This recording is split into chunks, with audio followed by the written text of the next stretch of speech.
How to buy crypto on Coinbase. Hello everybody, welcome back to my channel. This is me, Bipin Masnat, and today I'll guide you on how you can buy crypto on the Coinbase wallet. Now, the process itself is quite simple. You can do so on the Coinbase on the web browser, or you can do it on the application itself. All you have to do is you gotta open up the Coinbase.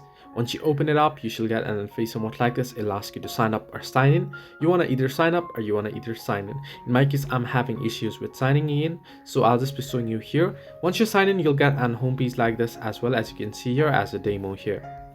So all you can do is you can simply search for the particular Bitcoin that you wish to buy. The particular crypto that you wish to buy.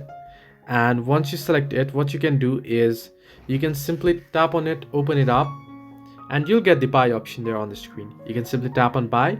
In my case, since I'm not logged into my account, it allows me to sign into account first. But if you sign in, it'll ask you to choose the amount and then choose the particular payment method there and choose other necessary prompts there, and you'll be able to buy it. So this way you can buy crypto on Coinbase.